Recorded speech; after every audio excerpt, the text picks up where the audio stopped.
வணக்கம் சொல்லி கும்பிடுகிறோம், வாழ்த்து சொல்லி கும்பிடுகிறோம், வணக்கம் சொல்லி கும்பிடுகிறோம், வாழ்த்து சொல்லி கும்பிடுகிறோம், வணக்கம் சொல்லி கும்பிடுகிறோம், வாழ்த்து சொல்லி கும்பிடுகிறோம், வணக்கம் சொல்லி கும்பிடுகிறோம், வாழ்த்து சொல்லி கும்பிடுகிறோம். வணக்கம் சொன்னா வணக்கம் சொல்லுங்க. வணக்கம் எல்லாரும் வணக்கம். உணவு உடையும் கொடுத்தீங்க, உறவும் கூட கொடுத்தீங்க, உணவு உடையும் கொடுத்தீங்க, உறவு கூட கொடுத்தீங்க, உணவு உடையும் கொடுத்தீங்க, உறவும் கூட கொடுத்தீங்க, உணவு உடையும் கொடுத்தீங்க, உறவு கூட கொடுத்தீங்க. கரெக்டான டீம் தான். உணவு உடையும் கொடுத்தீங்க, உறவும் கூட கொடுத்தீங்க, உணவு உடையும் கொடுத்தீங்க, உறவு கூட கொடுத்தீங்க. உண்மை வாழ்வு நீங்க தாங்க, உண்மை வாழ்வு நீங்க தாங்க, உங்க பாதம் கும்பிடுகிறோம், உங்க பாதம் கும்பிடுகிறோம். வணக்கம் சொல்லி கும்பிடுகிறோம், வாழ்த்து சொல்லி கும்பிடுகிறோம், வணக்கம் சொல்லி கும்பிடுகிறோம், வாழ்த்து சொல்லி கும்பிடுகிறோம். எல்லாம் சந்தோஷமா இருக்கீங்களா? அல்லேலூயா. நீங்களும் சேர்ந்து பாடலாமே. நோயும் பசியும் தீர்த்தீங்க, உறவா வந்து காத்தீங்க, நோயும் பசியும் தீர்த்தீங்க, உறவா வந்து காத்தீங்க, நோயும் பசியும் தீர்த்தீங்க, உறவா வந்து காத்தீங்க, நோயும் பசியும் தீர்த்தீங்க, உறவா வந்து காத்தீங்க. உண்மை உறவு நீங்க தாங்க, உண்மை உறவு நீங்க தாங்க, உங்க பாதம் கும்பிடுகிறோம், உங்க பாதம் கும்பிடுகிறோம். வணக்கம் சொல்லி கும்பிடுகிறோம், வாழ்த்து சொல்லி கும்பிடுகிறோம், வணக்கம் சொல்லி கும்பிடுகிறோம், வாழ்த்து சொல்லி கும்பிடுகிறோம். எல்லாருக்கும் வணக்கம். மூத்திரம் மத்தேயு 26:15 வாசிங்க. நீங்க சார் போட்டுருக்காங்க.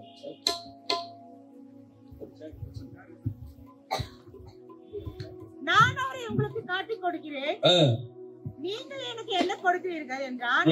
அவர்கள் அவனுக்கு போதும் திருவிழியத்துல வாசிங்க பார்க்கலாம். இயேசுவை உங்களுக்கு நான் காட்டிக் கொடுத்தால் எனக்கு என்ன தருவீர்கள் கேட்டார். போதும் இப்பதான் உங்களுக்கு செய்தி புரிஞ்சிருக்குன்னு நினைக்கிறேன்.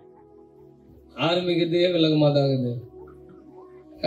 இயேசுவை காட்டி கொடுத்தால் எனக்கு என்ன கிடைக்கும்? எனக்கு என்ன கிடைக்கும்? இயேசுவை காட்டி கொடுத்தால் எனக்கு என்ன கிடைக்கும்? ஒருவேளை எங்கு பார்த்தாலும் வியாபாரம், எங்குமே வியாபாரம். இந்த வியாபாரத்துல லாபம் இல்லாமல் யாரும் யாரோடும் பேசுவதும் இல்லை, பழகுவதும் இல்லை, உறவு கொண்டாடுவதும் இல்லை. அந்த பழக்கம், அந்த பழக்க வழக்கம் எங்கேயும் போயிடுச்சுன்னா ஆண்டவர்கிட்டையும் போயிடுச்சு. எது? பழக்க வழக்கம் இல்ல, பழக்க வழக்கம் எங்க போச்சு?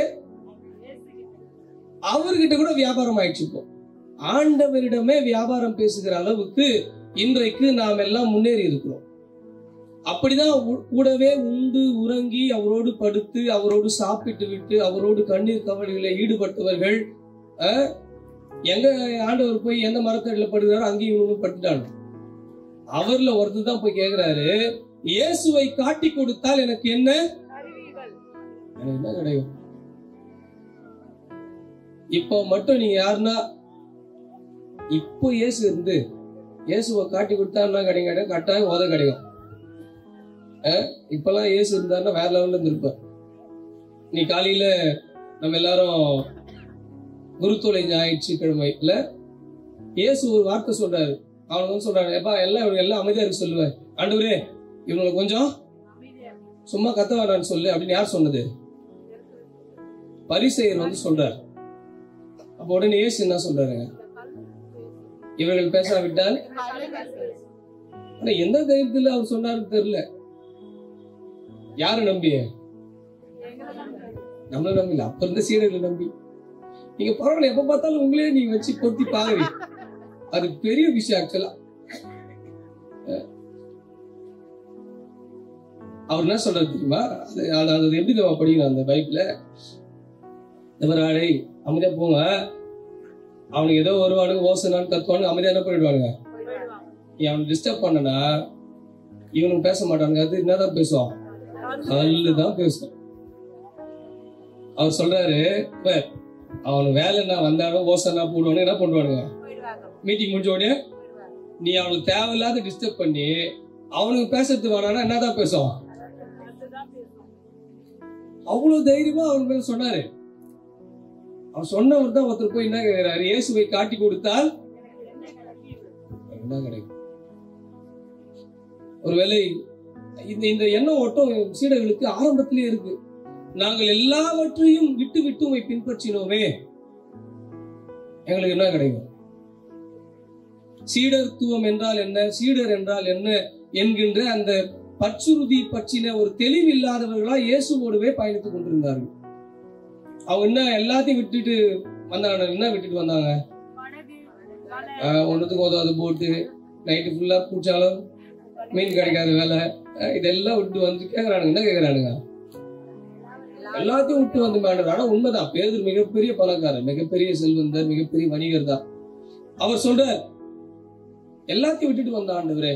இப்ப இயேசு சொன்னாரு, இயேசுவை காட்டி கொடுத்தால் என்ன கிடைக்கும் என்று சொல்லுகிற பொழுது யூதாசுக்கு பணமூட்டை கிடைக்கும் என்கின்ற பதில் வந்து, ஒருவேளை இன்றைக்கு நாம் பார்க்கின்ற செய்தியும் அதுதான். நாம் இயேசுவோடுவே உண்டு உறங்கினாலும் கூட, ஆலயத்திற்கு தொடர்ந்து போனாலும் கூட, ஆவிக்குரிய வாழ்க்கையில் முதிர்ச்சி பெற்றிருக்கிறோம் என்று சொல்லி நம்மை நாமே யோசித்தாலும் கூட, ஆனால் நமக்குள்ளும் பிசாசு நுழைந்து விடுகிறது. அப்பத்துண்டை வாங்கியதும் பிசாசு தெளிவா படிச்சுக்கிறாங்க. அப்பத்துண்டை வாங்கியதும் திருவிருந்து வாங்கின உடனே இல்ல திருவிருந்து எடுத்தா பிசாசு எல்லாம் ஓடி இருந்தா நம்ம கேள்வி போட்டுக்கிறோம். அவர் அப்பத்தை வாங்கின உடனே என்ன போச்சா உள்ள? என்ன பிசாசு? பண பிசாசு. என்ன பிசாசு?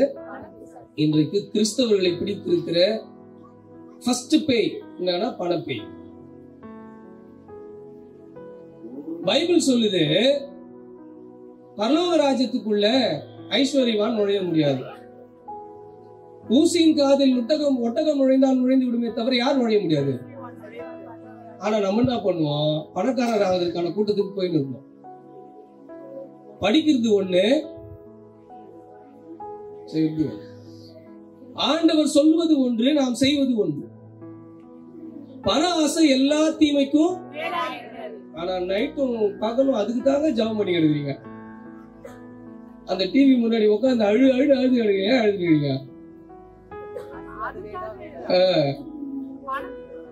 அக்கா நீங்க நல்லவங்க எனக்கு தெரியும்.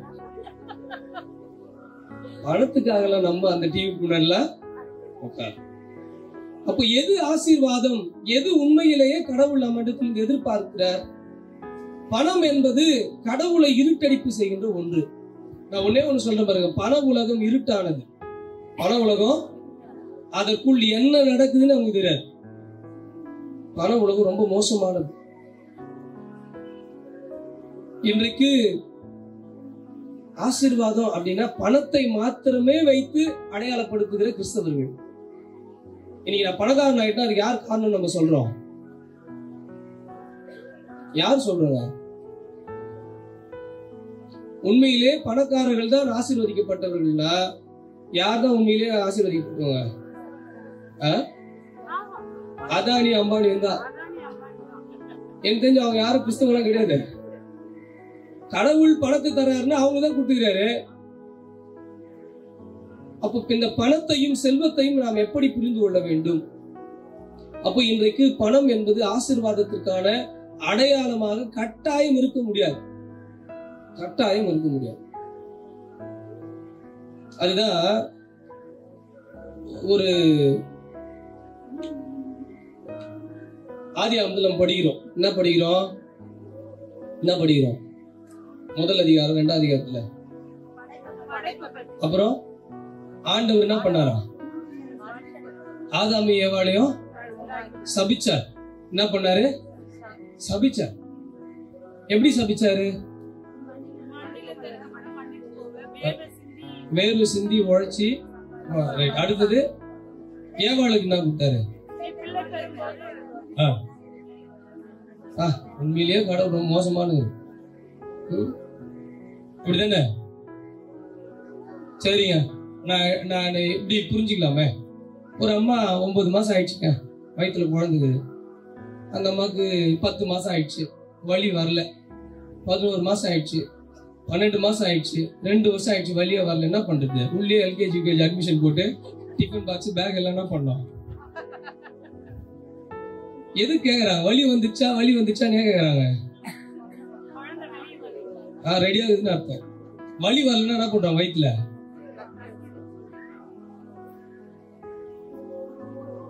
இன்னைக்கு நேற்று ஒருத்தன் எங்க சர்ச்சில் ஒரு பையனுக்கு அவங்களுடைய மனைவி குழந்தை பிறந்திருக்கு. அவங்க ஃபோன் பண்ணி சொன்னான், ஐயா குழந்தை பிறந்துச்சு, ரொம்ப சந்தோஷம் ஐயா. ஆனா என்ன ஒண்ணு, நார்மல் டெலிவரி தான். இப்ப சொல்லு பார்க்கலாம், பெண்களுக்கு பேறுகால வலி என்பது ஆசீர்வாதமா சாபமா? கன்ஃபியூஸ் ஆயிட்ட ஐயா. வலி வரலன்னா என்ன வருது? கத்தி தான், ஆபரேஷன் தான் வைப்பான். அப்ப சிக்னல் தான், குழந்தை ஆயத்தமா இருக்கு வெளியில வர்றதுக்கான ஆயத்தம். நான் கடவுள், ஏனென்றால் நம்ம ரொம்ப கடவுளை ரொம்ப அவரை வந்து ரொம்ப மட்டமாக்கணும். கடவுள் எல்லாரும் சபிக்கிறவர் தான். கடவுள் போய் சபிப்பாரா? சபிக்கிறவர் கடவுளா இருக்க முடியுமா? எல்லோரையும் ஆசீர்வதிக்கிறவர் தான் கடவுள். எல்லோருக்கும் வாழ்வளிக்கிறவர் தான் கடவுள். அடுத்தது என்ன சொல்றோம்? வேர்வை சிந்தி என்ன பண்ணுமா? ஒருத்தன் உழைக்காம சாப்பிடறான்னா அவனுக்கு பேர் என்ன? சோம்பேறியா? பிச்சைக்காரன். உழைச்சு சாப்பிட்டாதான், உழைக்கணுமா இல்லையா? உழைச்சு சாப்பிடணுமா இல்லையா? இப்ப எல்லாம் வேர்வை தண்ணி வரலன்னு எல்லாம் என்ன பண்ண, வீட்டுல மிஷின் வாங்கி வச்சுக்கினேன் போயிடுங்கிறான். காலையில இருந்து வேர்வை தண்ணி வரலன்றான். இப்ப சொல்லிருப்பாங்களா, வேர்வை சிந்துறதும் உழைச்சு சாப்பிடுறது ஆசீர்வாதமா சாபமா? அதனாலதான் சொல்றேன், அப்படி அந்த அடிப்படை புரிதல் இல்லாதனாலதான் நம்ம என்ன நினைச்சுக்கிறோம், பணம் தான் ஆசீர்வாதம்னு நினைச்சுக்கிறோம். ஏன்னா கடவுளையே நாம் இன்னும் சரியாக புரிந்து கொள்ளவில்லை. என் கடவுள் யாரையும் சபிக்கிறவர்களா இல்ல, என் கடவுள் யாரையும் அழிக்கிறவர்களா இல்ல, என் கடவுள் வாழ்வளிக்கின்ற கடவுள், எல்லோரையும் ஆசீர்வதிக்கிற கடவுள். அல்லேலூயா, அல்லேலூயா, அல்லேலூயா. அப்போ ஒருத்தர் போய் கேட்கிறார், பரலோக ராஜ்யத்தை சுதந்திரித்துக் கொள்ள நான் என்ன செய்ய வேண்டும்? என்ன செய்யணும்? நேத்து சொன்னேன், அதான் நேத்து தான் சொன்னேன், உனக்கு உள்ளதை. அப்படி இல்லைன்னா எங்க போக முடியாது? பரலோக ராஜ்யத்துக்கு போக முடியாது. அப்ப ஐயா, பணம் சம்பாதிப்பதும் பணத்தை சேர்த்து வைப்பதும் தப்பா அப்படின்னா தப்பே கிடையாது. ஆனால் ஒருவன் பசியோடு இருக்கிற பொழுது, ஒருவன் தேவையில் இருக்கிற பொழுது நான் பதுக்கி வைக்கிற பணம் அத்துணையும் சாபம் தான். என் கண் முன்னாடியே ஒருத்தன் பசியோடு இருக்கிறான், ஆனால் நான் பணத்தை பதுக்கி வைத்துக் கொண்டு அவன் பசி ஆற்றுவதற்கு மாறாக நான் கடந்து சென்று விட்டால் உண்மையிலேயே அந்த பணம் என்பது ஆசீர்வாதம் அல்ல, மாறாக. உன்னை ஏன் கடவுள் ஆசீர்வாதமா வச்சிருக்கிறாரு? என்னிடத்தில் இல்லாத பணம் உன்கிட்டயா இருக்குது, உன்னிடத்தில் இல்லாத பணம் என்னிடத்தில் ஏன் கடவுள் கொடுத்தார் என்றால், அந்த பணத்தை கொண்டு பலருக்கு வாழ்வளிப்பதற்காக தான் கடவுள் எனக்கு கொடுத்துருக்கார். அறிவியலியே கடவுள் சொல்ற ஒரு இடத்துல சொல்ற, முட்டாளே நீ சொன்ன அப்படின்னா நீ எரிநரகத்திற்கு. ஆனா அவர் தான் என்ன சொல்றாரு ஒரு ஓமையில, அறிவியலியே இன்றிரவே உன் உயிர் உன்னை விட்டு பிரிந்து போனால் நீ சேர்த்து வைத்த சொத்துக்கள் யாருடையதாகும் கேட்கிறார். அப்போ பணம் என்பது எதற்கான ஆசீர்வாதம்? ஆசீர்வாதம் தான். ஆனா எப்பொழுது என்றால், அது நம்மை போல வாழ்வில்லாதவனுக்கு வாழ்வு கொடுக்கின்ற பொழுது அது ஆசீர்வாதம். இல்லைன்னா நாம் எவ்வளவு சேர்த்து குவித்து வைத்து பதுக்கி வைத்தாலும் அந்த பணம் ஒருபோதும் நம் ஆசீர்வாதத்துக்கான அடையாளமாக இருக்க முடியாது. அப்போ வாழ்க்கையில எது ஆசீர்வாதம் என்று சொல்லி இந்த நாளில் நாம் கற்றுக்கொள்ள அழைக்கப்படுகிறோம். அதனால யூதாசுடைய பண உலகம் என்பது ரொம்ப இருட்டா இருந்துச்சு. பணத்தை யோசிக்கின்ற யூதாசுக்கு உறவுகளை பற்றியும் தன்னுடைய மீட்பரை பற்றியும் அக்கறை இல்லாமல் அவர் இருந்தார். அவர் யாரு அப்படின்னா ட்ரெஷரர். அவர் யாரு? நேற்று செக்ரட்டரிக்கு ஒரு கதை சொன்னோம். இன்னைக்கு ட்ரெஷரருக்கு கட்டாயம் ஒரு கதை சொன்னோம். ஆனா அவர் கோச்சிக்க மாட்டார். சர்ச்சில் இப்ப என்ன நடக்குது அப்படின்னா, கலெக்ஷன் வருதா ஒருத்தர் தான் கேட்பாரு. யார் கேட்பாரு? யார் தான் கேட்பாரு? அது பின்னாடி ஊழியம் பண்ணணும் நிறைய அக்கறை இருந்து வச்சுங்களேன். ஒரு நாள் ஒரு மனுஷன் என்ன பண்ணா, ஒரு காம்படிஷன் போனான். என்ன காம்படிஷன் அப்படின்னா, நல்ல சக்கையா புழிஞ்சிட்ட எலுமிச்சம்பழம் தோல், அதுல யாரு இன்னும் புழிஞ்சி சாறு எடுக்கிறீங்களோ. அப்ப நிறைய பேர் ஜிம்முக்கு போறவங்க வராங்க, வந்து நல்லா புழிஞ்சுப்பாங்க. ஒரு சொட்டு கூட என்ன பண்ண முடியல, எடுக்க முடியல. கடைசியா ஒருத்தர் ஒல்லியா தள்ளாடினே வந்தாரு. ஒல்லியா பாக்குறதுக்கு என்னடா வந்து அந்த எலுமிச்சை பழம் மாதிரியே இருக்கிறான், கசைக்கு போட்ட எலுமிச்சை பழம் மாதிரி இடம் மாதிரியே கூட வச்சுங்களேன். இவன் எப்படா புழிய போறான் அப்படின்னு யோசிச்சுக்கிறான். வந்து கடகண்டு 3 சொட்டு என்ன பண்ணிட்டாரு. எல்லாரும் காசு, என்னடா இது இவ்வளவு பெரிய பயில்வான்லாம் வந்து ஒரு சொட்டு எடுக்க முடியல, இவர் வந்து என்ன பண்ணிட்டாரு 3 சொட்டு எடுத்துரு. எப்படியா நீ யார் யாருன்னு கேட்டா, அப்பதான் அவர் சொன்னார், நான் யாரும் இல்ல, சிஎஸ்சி சர்ச்சில் ட்ரெஷர் ஆகிறேன். எங்கேயும் புழிய முடியாதுல கூட ஐயா சொல்றாரு, ஐயா நான் இல்ல ஐயா. பண உலகம் மிகவும் இருட்டானது. இன்றைக்கு பணத்தை யாரெல்லாம் முக்கியப்படுத்துறோமோ, பணத்தை விட கடவுளை விட பணம் முக்கியம் என்று யாரெல்லாம் கருதுகிறோமோ அவர்கள் இந்த சிலுவையை சுமப்பதற்கு தகுதியற்றவர்கள். கடவுள் உனக்கு ஆசீர்வாதத்தை கொடுத்துட்டே இருப்பார். பணம் என்கிற ஆசீர்வாதமா ரைட்டு, அதை கொடுத்துட்டே இருப்பார். ஆனா எதுக்கு தெரியுமா, நீ யாருக்கெல்லாம் கொடுக்க வேண்டுமோ அவனை காண்பித்துக் கொண்டே இருப்பார். ஆனால் நீ அதை மறைத்து வைத்துக் கொண்டால் உன்னை பார்த்து கேட்பார், முட்டாளே, என்றவே உன் உயிர் உன்னை விட்டு பிரிந்து போனால். கடவுள் என்னை ஆசீர்வாதமாய் வைத்திருப்பதற்கு காரணமே நான் பிறருக்கு ஆசீர்வாதமாய் இருப்பதற்காக. அதனால்தான் யாக்கோபுக்கு சொல்றாரு, ஆபிரகாம் எல்லாருக்குமே நீ ஆசீர்வாதமாய் இருப்பாய்.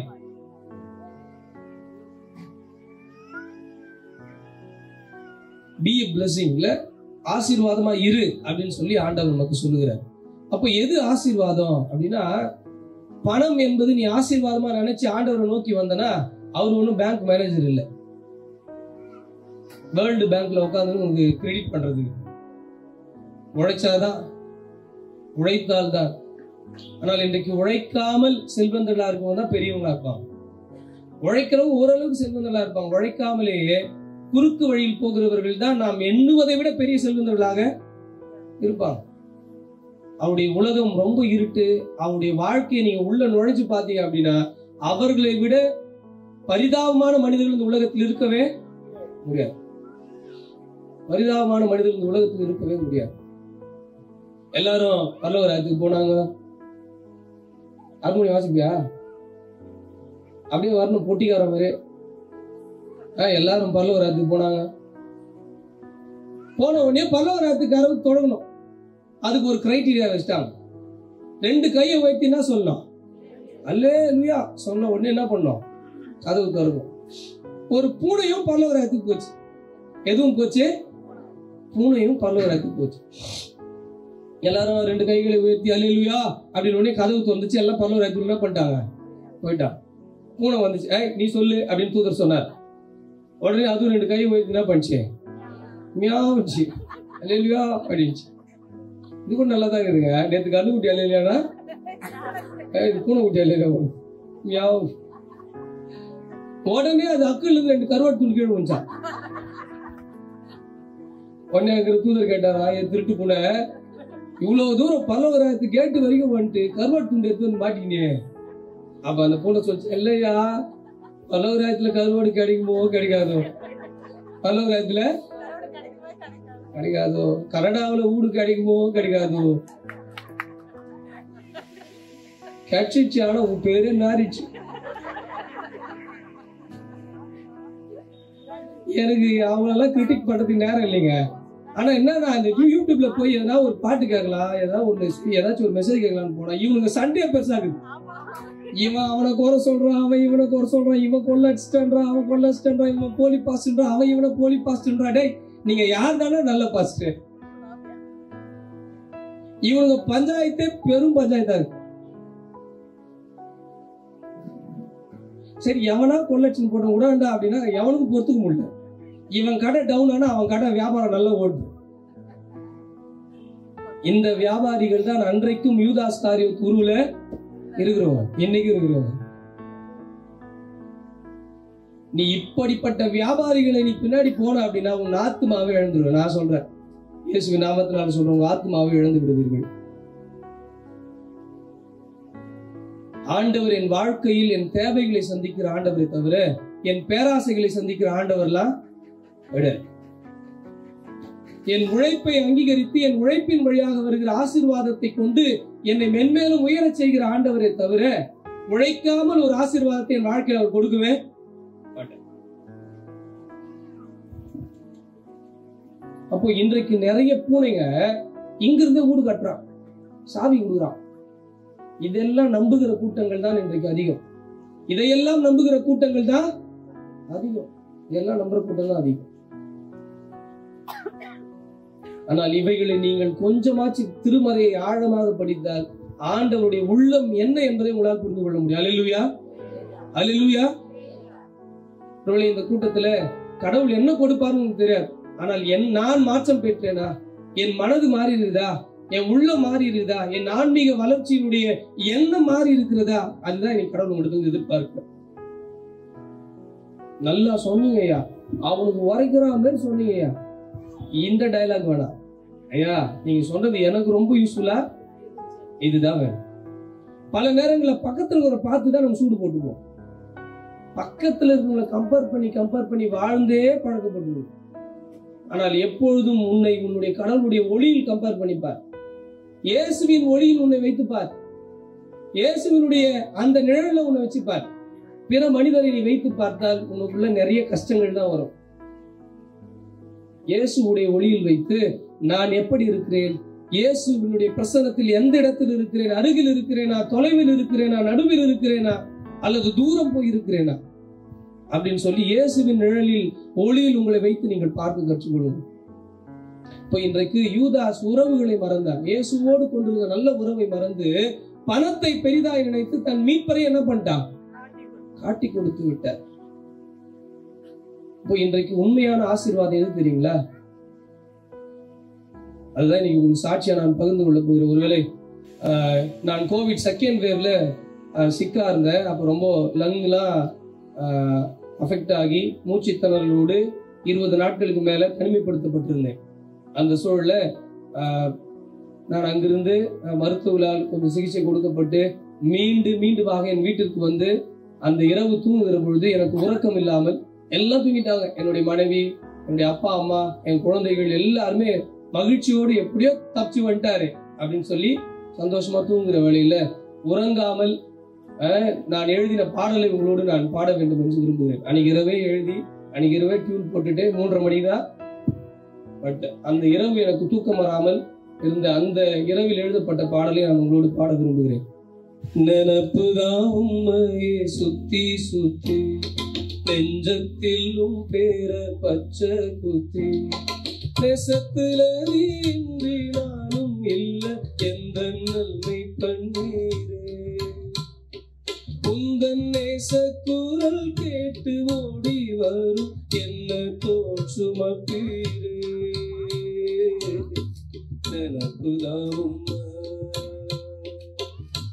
வழி தவறி நான் போனாலும் என்ன தேடி நீ வருவ வல்லக்கரம் கொண்டென்னையே முள்ளுக்குள்ளோ மீட்டிடுவ கவலைய தீர்த்து கண்ணீரை தொடச்சு உம்மாவில் என்ன அணைச்சிக்குவ காவல தந்து ஒரு மந்தைக்குள்ள என்னையும் வாழ நீ வச்சிடுவ நன்மை பரே உம்மை மறந்திட முடியுமோ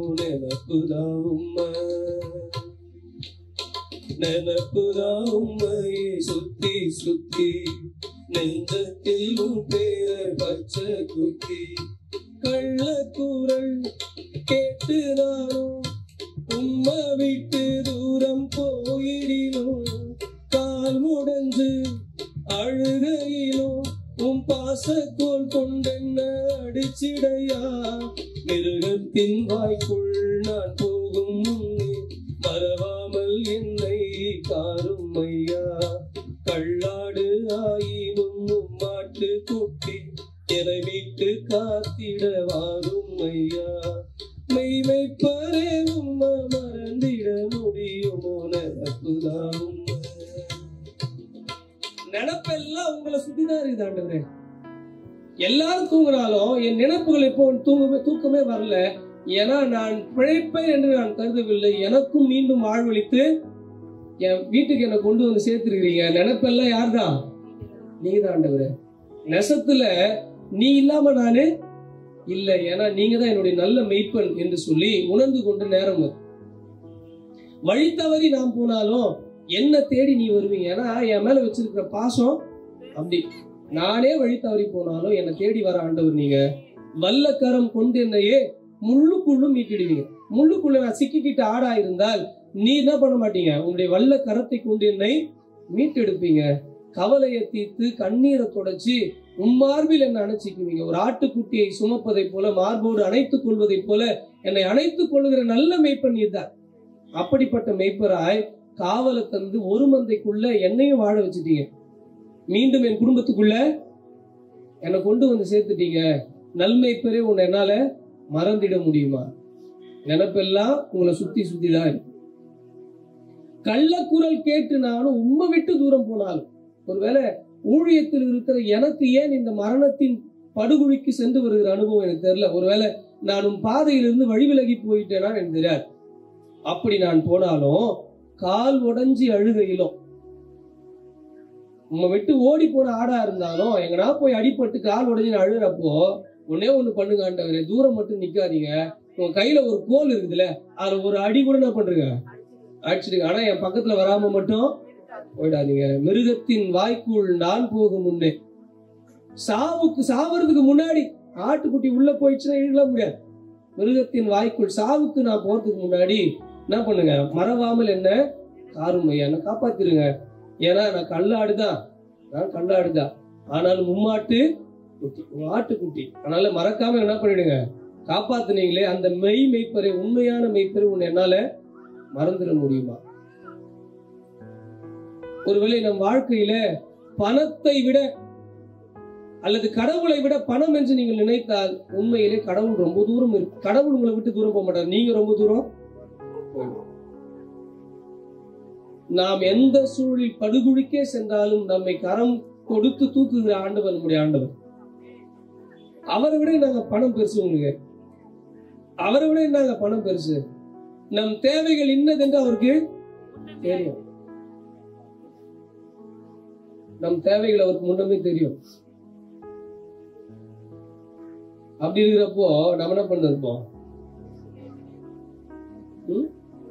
ரைட் நவ அப்படின்னு என்ன அர்த்தம், இப்பொழுதே கூறிய பிச்சு கொட்டு ஆண்டவரே. ரைட் நவ சொன்னா போதாது, என்ன மீனிங் கொடுத்தாலும் கால் வலிக்கிற மாதிரி கத்துவோம் ஆளு. இந்த அம்மாங்க இருக்கிறாங்க பாருங்க, இந்த டிவி முன்னாடி உட்காந்து அழுது விடுது. ஏன் அழுதியம்மா, அந்த ஆள் தான் அழுது, நீ அழுது விடு. அவனுக்கு வேற வேலை வெட்டி இல்லாம அழுது கிடப்பா, போய் எதிர வேலை எதிரப்பாரு.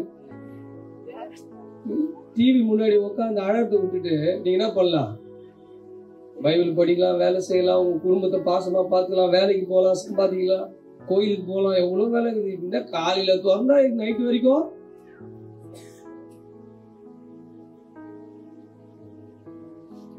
ஆனால் இன்றைக்கு இந்த பண உலகத்தில் இருந்து விடுபட முடியாமல் யூதாஸ் காரியவர் தன்னை அழித்துக் கொடுக்கிறார். உண்மையான உறவுகளை அவர் அழித்துக் கொள்ள. உண்மையை சொல்ற பாருங்க, 2 ஆசீர்வாதம் தாங்க உண்மையான ஆசீர்வாதம். ஒண்ணு என்ன தெரியுங்களா, ஆரோக்கியம். உடல் நலத்தை விட ஒரு மனிதருக்கு கடவுள் கொடுத்திருக்கிற ஆசீர்வாதங்களில் சிறப்பான ஆசீர்வாதம் எதுவுமே. யாரெல்லாம் உண்மையிலேயே அதை உணர்றீங்களோ கையை தூக்கி சொல்லுப்பாங்களா, அல்லேலூயா. எனக்கு நல்லா தெரியும், ஒரு நாள் கூட நான் பிரிஸ்கா இருக்க மாட்டேன், அதன் மத்தியில் ஓடிட்டு தான் இருக்கிறேன். எனக்கு தெரியும் ஆரோக்கியம் எவ்வளவு இம்பார்ட்டன்ட். எனக்கு நான் உண்மையிலே சொல்றேன், கடவுள் கொடுக்கிற ஆசீர்வாதத்துல ஆரோக்கியத்தை விட மிகப்பெரிய பிளஸிங் இந்த உலகத்துல எதுவுமே. சம்பாதிக்கிற பணத்தை எல்லாம் ஹாஸ்பிட்டலுக்கே செலவழிக்கிறீங்க. நீ ஆரோக்கியமா இருந்தால் உனக்கு பணமே தேவைப்படாது.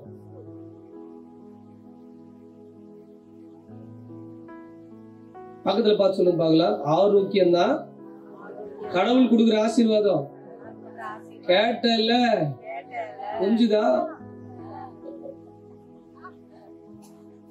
ரெண்டாவது ஆசீர்வாதம் என்ன தெரியுமா? அதுதான் அடுத்தது எங்கள் வாழ்க்கையில் நடந்த மிகப்பெரிய சாட்சியை நான் உங்களோடு பகிர்ந்து கொள்ள போகிறேன்.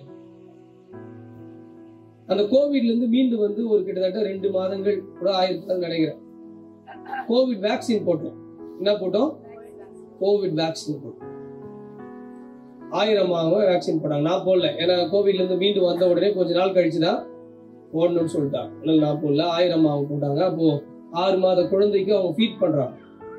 பால் ஊட்டுகிற தாயா இருந்தேன். 1000 அதை போட்டு 1 மாசமா தலைவலிக்குதுன்னு சொல்றாங்க. நாங்களும் ஹாஸ்பிட்டலுக்கு கூட்டு போய் காமிச்சா ஒண்ணுமே தெரியல. அப்புறம் ஒரு நாள் காலையில பிரேயர் மீட்டிங் கிளம்புறப்போ 1000 அவர்களுக்கு ரொம்ப முடியல, கண்ணெல்லாம் இருட்டுற மாதிரி இருக்குது, ரொம்ப மயக்கமா இருக்கு, தலைவலிக்குது, வாமிட் வர மாதிரி இருக்குது, இந்த பக்கம் மரத்து போற மாதிரி இருக்குதுலாம் சொல்றாங்க சிம்டம்ஸ். சரி, இவங்களுக்கு ஒருவேளை லோ சுகர் ஆயிடுச்சு அப்படின்னு நினைச்சு சாக்லேட் கொடுக்குறேன். அப்பயும் அவங்களால முடியல. சரி, நீ பல்லு தேய்ச்சிட்டு ஹாஸ்பிட்டலுக்கு கிளம்பலாம் அப்படின்னு கிளம்புற டைம்ல நான் டாக்டர் கிட்ட ஃபோன் பண்ணி சொல்றேன், இது மாதிரி அவனுக்கு தலைலாம் வலிக்குதுன்றாங்க, கண்ணெல்லாம் மறையுது அப்படின்னு சொல்றாங்க. டாக்டர் கிட்ட சொல்லிருக்கிறேன் போன்ல, சர்ச்சு டாக்டர் கிட்ட. அவர் அந்த வீட்டு பக்கத்தே ஜிஹெச், கடலூர் ஜிஹெச், அங்க டாக்டரா அவர் ஒர்க் பண்றாரு, டாக்டர் டோரியன். அவர்கிட்ட சொல்லிட்டு இருக்கேன் போன்ல. அப்போ அவர் சொல்ல, ஐயா நீங்க ஹாஸ்பிட்டல் கூட்டிட்டு போயிட்டு பாருங்கய்யா அப்படின்னு சொல்லிட்டே இருக்கிறாரு. உடனே 1000 என்ன பண்ணாங்க, சரி ஹாஸ்பிட்டல் போலாமா அப்படின்னு சொல்லி அவர்களுக்கு 2 இட்லி ஊட்டிட்டு உள்ள போயிட்டு தண்ணி எடுத்து வருவதற்குள்ளாக, கிச்சனுக்கு போய் தண்ணி கொண்டு வரதுக்கு முன்னாடி அவங்க பெட்ல அப்படியே டோட்டல் ஃபிளாட் ஆயிட்டாங்க. அப்படியே படுக்கே ஆயிட்டாங்க. பாடி அப்படியே சில்லுன்னு ஆயிடுச்சு. பல்ஸ் ரேட் எல்லாம் கம்மி ஆயிடுச்சு. வாயில நுரை, சாப்பிட்ட உணவு நுரையா வெளியில வருது. கை கால் எல்லாமே செயலிழந்து போச்சு. அவங்கள தூக்குனாலும் தூக்க முடியல. ஒரு சைட்ல குழந்தைங்க அழறாங்க, அப்பா அம்மா என்னன்னு புரியல. அது உடனே அங்க இருக்கிற வெளியில அங்க அந்த எலக்ட்ரிஷியன் பார்க்க வந்து அவங்கள கூப்பிட்டு 4 பேரா தூக்க முடியல. தூக்கி கரெக்டா அந்த பிரேயர் மீட்டிங் அழைத்து செல்வதற்கு கார் வருது. அந்த கார்ல கூட்டிட்டு போயிட்டு ஹாஸ்பிட்டல் கூட்டிட்டு போறதுக்கு முன்னாடி டாக்டர் அதை போன்லயே கேட்டுக்கிறார். நாங்க கத்துலாம் அவருக்கு தெரியுது. உடனே அவரு பேண்ட் ஷர்ட் எல்லாம் மாட்டிக்கிட்டு அங்க வந்துட்டாரு, ஜிஹெச்க்கு வந்துட்டாரு. அங்க போனா டாக்டர் ஏன்னா மருந்து சாப்பிட்டாலும் அதை சாப்பிட்டாலும் என்கொயரி பண்ணுறதுனால வேண்டி பேஷண்ட்டை கவனிக்க மாட்டோம். அப்புறம் அந்த டாக்டர் வந்த பிறகு உள்ள போயிட்டு சிடி ஸ்கேன் எடுத்து பாக்குறோம். அதுல ஒண்ணுமே தெரியல சிடி ஸ்கேன்ல. ஆனா பல்ஸும் ஆக்சிஜன் லெவலும் மட்டும் என்ன பண்ணுதுங்க, குறையுது. உடனே ஆக்சிஜன் போத்திட்டாங்க. இங்க முடியாது, நீங்க கூட்டிட்டு போயிடுங்க. அங்கிருந்து மகாத்மா காந்தி ஹாஸ்பிட்டலுக்கு கூட்டிட்டு போறோம். Mahatma Gandhi medical college and hospital பாண்டிச்சேரியில அவங்க கூட்டிட்டு போனா அங்க இருக்கிற நியூரோ டாக்டர்ஸ் வெளியிலேயே வந்து பார்த்துட்டு, இவங்களை எங்கெல்லாம் காப்பாற்ற முடியாதுங்க, நீங்க எடுத்துன்னு போயிடுங்கட்டாங்க. இங்க காப்பாற்ற முடியாது, நீங்க வேற ஹாஸ்பிட்டல் கூட்டிட்டு போயிடுங்க. அப்படியே அந்த ஆம்புலன்ஸ்லயே அங்கிருந்து போகிற பொழுது ஜிப்மர் ஹாஸ்பிட்டல் ஒரே ஒரு டாக்டர் தான் அவைலபிள் நியூரோல. சரி, அங்கிருந்து மீண்டுமாக நாங்க பிம்ஸ் ஹாஸ்பிட்டல் போறோம். அவ்வளவு தூரம் போறோம். அது வரைக்கும் அவங்களுடைய கான்சியஸ் இல்லவே இல்லை, டோட்டலா இல்ல. ஆக்சிஜன் பொருத்தி இருக்கு. எனக்கு என்ன பேசுறதுன்னு தெரியல. பெருமூச்சு தான் வருது. வார்த்தைகள் கூட எனக்கு சொல்ல வரல, அழுகை கூட வரல. அந்த அளவுக்கு அப்படியே ஸ்டன்னா நிக்கிறேன். அந்த ஹாஸ்பிட்டலுக்கு அழைத்து சென்று அங்க பாக்குறப்போ எம்ஆர்ஐ எடுத்து பார்த்தாதான் தெரியுது, மூளைக்கு போகிற பான்டைன்ல அந்த இடத்துல கரெக்டா 2 பிளட் கிளாட். கிட்டத்தட்ட 1 மாத காலமா அவங்களுக்கு பிளட் வந்து மூளைக்குள்ள சர்க்குலேட்டே ஆகல. சோ இருக்கிற சின்ன சின்ன செல்கள் எல்லாம் மூளையில என்ன பண்ணிடுச்சு, டேமேஜ் ஆயிடுச்சு. அப்ப என்ன சொல்லிட்டாங்க, அங்க இருக்கிற டாக்டர்ஸ் கூப்பிட்டு இவங்களுக்கு உடனடியாக ஆப்ரேஷன் பண்ணணும். அப்படி ஆப்ரேஷன் பண்ணாலும் மண்டையை குழந்து அதுல இருக்கிற பிளட் கிளாட் ரிமூவ் பண்ணாலும் கோமா ஸ்டேஜ்ல தான் இருப்பாங்க லைஃப் லாங். படுத்த படுக்கையாக மிஞ்சி போனா கண்ணை திறந்து பார்ப்பாங்க, அவ்வளவுதான். ஏன்னா அவங்களுக்கு பிளட் கிளாட் இருக்கிற இடம் ரொம்ப சென்சிட்டிவான இடத்துல இருக்கு, கையே வைக்க முடியாது. அப்படி வச்சாலும் உயிர் பிழைக்கிறது கஷ்டம், பிழைச்சாலும் எப்படி இருப்பாங்க இருப்பாங்க. எனக்கு ஒன்னும் புரியல. இன்றைக்குதான் முதல் முறையாக அழுகைனா என்ன, வாழ்க்கையில கஷ்டம்னா என்ன அப்படின்னு உடைக்கப்படுகிற நேரத்தில் இருக்கிறேன். காலையில 9:30 மணிக்கு தொடங்கின இந்த நிகழ்ச்சி ஈவினிங் 6 மணி ஆயிடுச்சு. இதெல்லாம் ஸ்கேன் எல்லாம் பார்த்து அப்போ ஒரு புறம் எல்லாரும் சொல்றாங்க சிஎம்சி கொண்டு போயிடலாம். சிஎம்சி கொண்டு போவதற்கான முடிவு எடுத்து அங்கிருந்து சிஎம்சி டாக்டர்ஸ்க்கு ரிப்போர்ட் வாங்கி அனுப்புறோம். அந்த டாக்டரும் சொல்லிட்டாங்க, என்ன சொல்லிட்டாங்க அப்படின்னா, இந்த பேஷண்ட் வெளியில நீங்க டிராவல் பண்ணி கொண்டு வந்தீங்கன்னா பிளட் பிரெயின்ல கசிஞ்சு இறந்துருவாங்க, ரிஸ்க். இவங்க இருக்கிற பேஷண்ட் ரொம்ப சீரியஸ் கண்டிஷன், இவங்க டிராவல் கூட என்ன பண்ண முடியாது. ஆனாலும் நம்பிக்கையோடு அங்கிருந்து சிஎம்சி எடுத்துட்டு போனோம் அப்படின்னு இன்டியூபேட் எல்லாம் பண்ணி ஆம்புலன்ஸ் அதுக்கேற்ற மாதிரி செட் பண்ணி இங்கிருந்து சிஎம்சி கொண்டு போறதுக்கு சேர்க்கிறப்போ 11:30 மணி சிஎம்சியில் நாங்கள் சேர்க்கிறப்போ எனக்கு அப்படியே நான் ஒரு பிணவரையில் பக்கத்தில் அமர்ந்து போவது போல உணர்வு. காதெல்லாம் ஒன்றும் கேட்கல, ஏதோ ஒரு இடத்துல விட்டுட்டா வருகுது. அப்படியே அந்த ஆம்புலன்ஸ்ல ஒரு சிலை அமர்ந்து செல்வது போல அப்படியே பிரம்ம பூச்சா மாதிரி உட்கார்ந்து போறேன். எனக்கு ஒண்ணுமே புரியல. 28 வயது நிரம்பிய என்னுடைய மனைவிக்கு இப்படி நடக்குது ஏன் அப்படின்னு எனக்கு புரியல. ஒரு பக்கம் 6 மாசம் பால் குடிக்கிற குழந்தை வீட்டுல, இவங்களை அட்மிட் பண்ணப்போ 4 நாளா அவன் தூங்கவும் இல்லை, பால் குடிக்கவும் இல்லை. இவங்களை பாக்குறதா இல்ல அழுகிற குழந்தைய போய் பாக்குறதா, ஒரு அடி கூட ஹாஸ்பிட்டல் இருந்து எடுத்து வைக்கிறதுக்கான மனசு எனக்கு இல்லை. அன்னைக்கு என் கூட இருந்தது ஆகாஷ், என்னுடைய சர்ச்சு உறவுகள், என் நண்பர்கள் தான் எனக்கு முன்னாடி சிஎம்சில குவிஞ்சிருந்தாங்க. அப்போ அந்த ஹாஸ்பிட்டல்ல நான் அழுது கொண்டே அந்த அவங்களை ஸ்ட்ரக்சர்ல வச்சு அந்த ஐசியூக்குள்ள தள்ளுறேன், N2 ஐசியூக்குள்ள தள்ளுறப்போ எனக்கு என்ட்ரி ஆயிரு ஒரு மெசேஜ் அனுப்புறாரு. தம்பி, don't worry, God will wipe out all your tears அப்படின்னு அனுப்புறாரு. கர்த்தர் உன் கண்ணீர் யாவையும். நான் அதை படிச்சுட்டு அவங்கள அந்த ஐசியூக்குள்ள உள்ள தள்ளிட்டு நிமிர்ந்து பாக்குறேன். அந்த ஐசியூக்கு மேல அதே வசனம் எழுதி இருந்துச்சு, கர்த்தர் உன் கண்ணீர் யாவையும் உடைப்பார். எனக்கு குருட்டு நம்பிக்கைலாம் இல்லை, ஆனா அந்த வார்த்தை என்னோடு பேசுதுன்னு மட்டும் நான் நம்பினேன். இந்த வார்த்தை என்னோடு பேசுது. நான் கட்டாயம் இங்கிருந்து என் மனைவி உயிரோடு அழைத்து செல்வேன். அப்போ Covid peak time, second wave தான், செகண்ட் வேவ் முடியாத டைம் தான். அப்போ அவங்கள அந்த கோவிட் டெஸ்ட்டுக்காக அப்சர்வேஷன்ல வைக்கிறாங்க. அவங்களும் சொல்லிட்டாங்க, இந்த பேஷண்ட் குழைக்கிறது கஷ்டம், நாங்க பாக்குறோம், நாங்க ட்ரை பண்றோம், அவ்வளவுதான் அப்படின்னு சொல்லிட்டாங்க. 3 நாளா அதே நிலைமையில இருக்கிறாங்க. எங்கன்னா ஒரு சின்ன எக்ஸ்ரே எடுக்க போனா கூட ஆக்சிஜன் பம்ப் பண்ணிக்கிட்டே இருக்கணும், அந்த நிலைமையில தான் அவங்க இருக்கிறாங்க. ஆக்சிஜன் சப்போர்ட் இல்லாம அவங்களால ஒரு நிமிஷம் கூட இருக்கவே முடியாது, வென்டிலேட்டர் சப்போர்ட்ல தான் இருக்காங்க. அப்போ 3 நாட்கள் கழித்து கோவிட் எல்லாம் நெகட்டிவ்னு வந்ததுக்கு அப்புறம் ஐசியூக்குள்ள எடுத்துட்டு போறாங்க. அங்க டாக்டர் சொல்லுவாங்க, ஒவ்வொரு நாளும் சொல்லுவாங்க, இந்த பேஷண்ட் கண்ணு முழிக்கிறதுக்கு கஷ்டம், கை அசைக்கிறதுக்கு கஷ்டம், கால் செயல்படுறதுக்கு கஷ்டம், 3 வருஷம் ஆகலாம், 13 வருஷம் ஆகலாம், 15 வருஷம் ஆகலாம். ஒவ்வொரு முறையும் என் உள்ளம், நான் அவங்க சொல்றப்ப ரொம்ப கஷ்டப்படுவேன். அந்த சிஎம்சி சாப்பிள்ல போய் உட்காந்து அழுவேன். அப்போ ஆண்டவர் என் கூட பேசுகின்ற குரல் மட்டும் எனக்கு புரியும். என்ன சொல்வாரு அப்படின்னா, நீதான் பெரிய அப்பாட்டகராச்சு, நீதான் உன்னால எல்லாம் முடியும்னு நினைக்கிறல்ல, அழுகைன்னா என்னன்னு கத்துக்கோ, உடையிறதுன்னா என்னன்னு கத்துக்கோ, தோத்து போறதுன்னா என்னன்னு கத்துக்கோ, இழப்பது என்றால் என்னன்னு கத்துக்கோ. அன்னைதான் நினைச்சேன், பொண்டாட்டின்றவங்க, மனைவின்றவங்க இந்த உலகத்திலே கடவுளுக்கு அடுத்தபடி கடவுள் கொடுக்கின்ற மிகப்பெரிய பரிசு. அன்னைக்குதான் இந்த புத்திக்கே வச்சது. அன்னைக்குதாங்க உண்மையிலேயே நான் அன்றைக்குதான் புரிந்து கொண்டேன், கடவுள் தருகின்ற உறவில இந்த மனைவி என்கின்ற உறவை விட மிகப்பெரிய உறவு இல்லவே இல்லை. கடவுள் எப்படி அன்பு செலுத்துவார் என்பதை எப்படி புரிஞ்சுக்க முடியும்னா உங்க மனைவி கிட்ட தான் நீங்க புரிஞ்சுக்க முடியும். அதனாலதான் அவர் அந்த கம்பாரிசனை பைபிள்ல சொல்லியிருக்காரு. திருச்சபை மணவாட்டின்னு சொல்றாரு. அவர் ஏன் இந்த ரிலேஷன்ஷிப்பை எடுத்து தன்னோடு ஒப்பிட்டுக் கொள்ளுகிறார் அப்படின்னு பார்த்தா, அந்த ரிலேஷன்ஷிப்பை விட பெரிய ரிலேஷன்ஷிப் இல்லைங்க.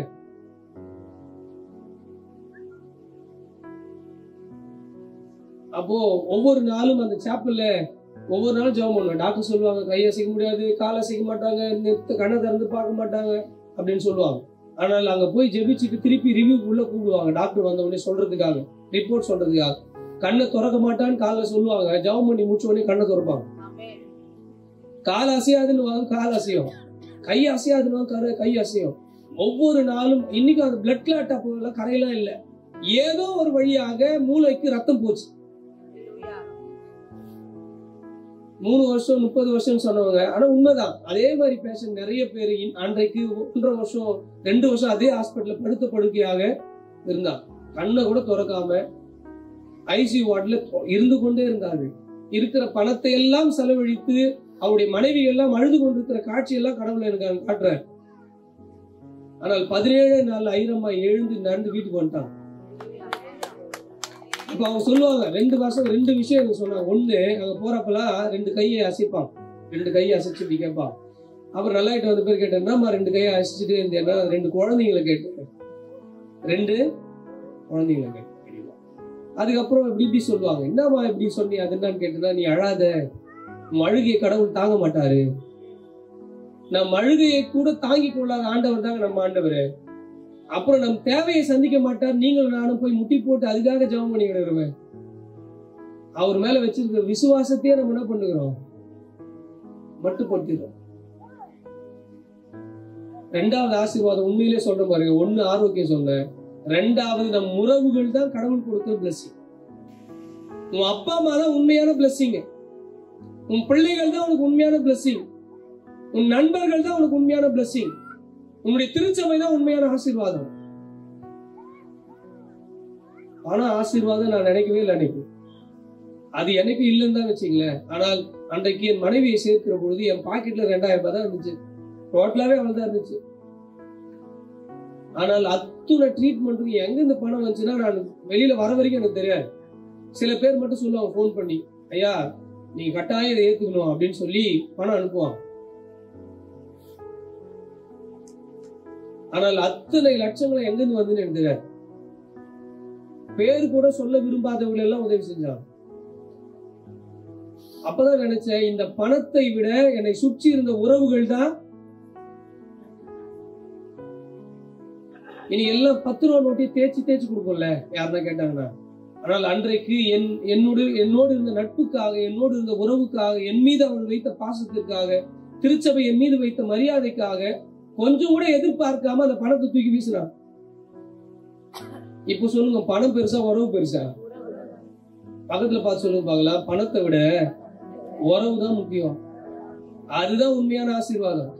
ஆனா இன்னைக்கு உலகத்துல என்ன நடக்குது அப்படின்னா, பணத்திற்காக உறவுகளே இழக்கிற ஒரே ஒரு அடிங்க அண்ணன் தம்பி விட்டு கொடுக்க மாட்டான். ஆனா ஞாயிற்றுக்கிழமை பைபிள் மட்டும் தூக்கி அங்க வந்துடும். ஒரு கோழி குஞ்சு வளர்ந்துச்சு, அது முட்டை போட்டுச்சு.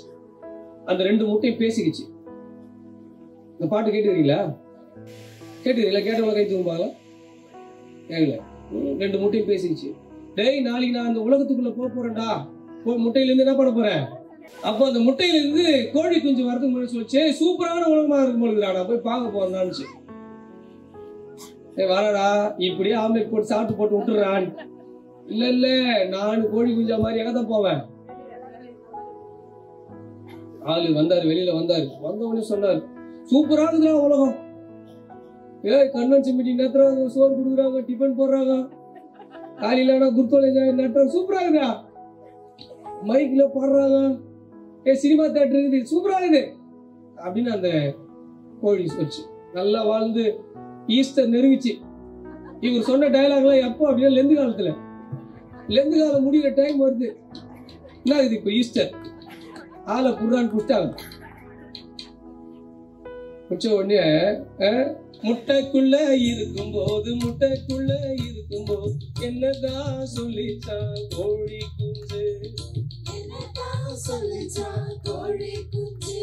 நான் உலகத்தை பார்க்க போறேன்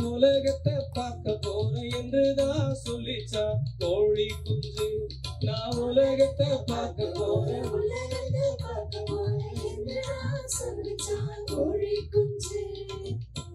வெளியில வந்து சொல்லு, சூப்பரான உலகம் இது என்றுதான் சொல்லிச்சான் கோழி குஞ்சு.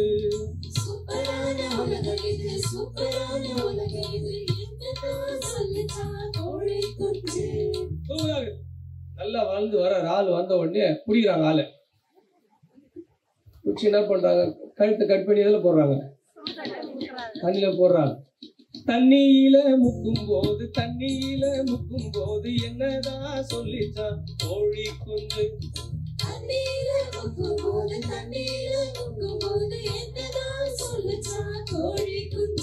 நான் சோப்பு போட்டு குளிக்க போறேன் என்றுதான் சொல்லிச்சான் கோழி குஞ்சு.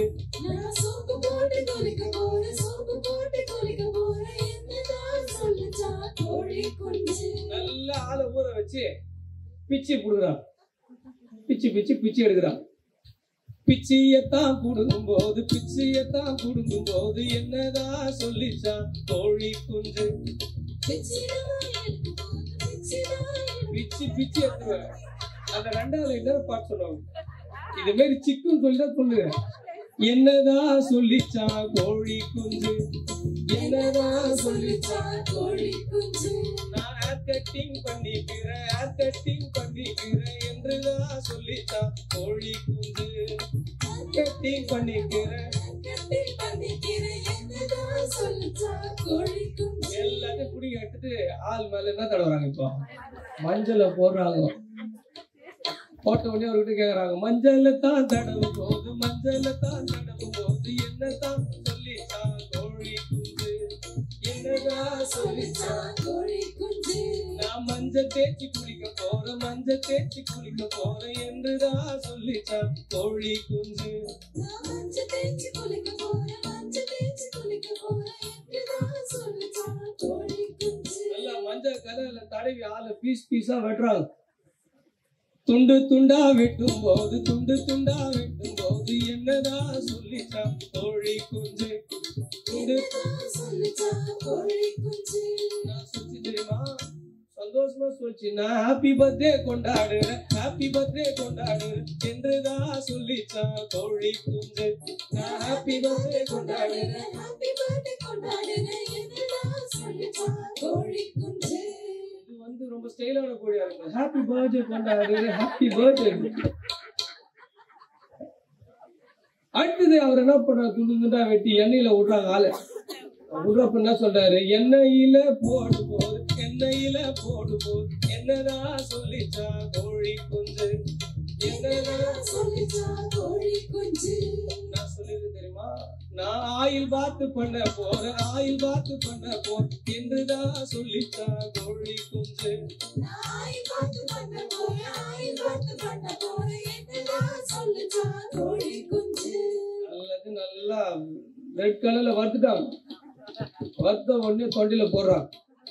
தொண்டைக்குள்ள போகும்போது, தொண்டைக்குள்ள போகும்போது என்னதான் சொல்லிச்சான் கோழி குஞ்சு. என்னதான் சொல்லிச்சான் கோழி குஞ்சு. நான் சொல்லி தெரியுமா? மோசமான உலகம் இது, மோசமான உலகம் இது என்றுதான் சொல்லிச்சான் கோழி குஞ்சு. மோசமான உலகம் இது, மோசமான உலகம் இது என்னதான் சொல்லிச்சான் கோழி குஞ்சு. அப்படிதான் இந்த யூதாஸ் காரியோத் என்கின்ற கோழி போய் மாட்டிக்கிச்சு. எதுக்குள்ள மாட்டிக்கிச்சு? சூப்பரான உலகம்டா, இந்த பணம் இருக்கிற உலகம் ரொம்ப சூப்பரா இருக்கும் நினைச்சு.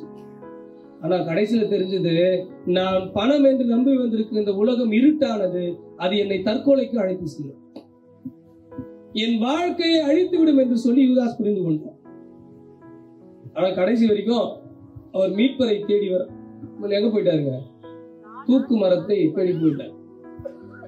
ஒருவேளை இன்றைக்கு உண்மையிலேயே நம் வாழ்க்கையின் ஆசீர்வாதங்கள் என்பது எது இல்ல?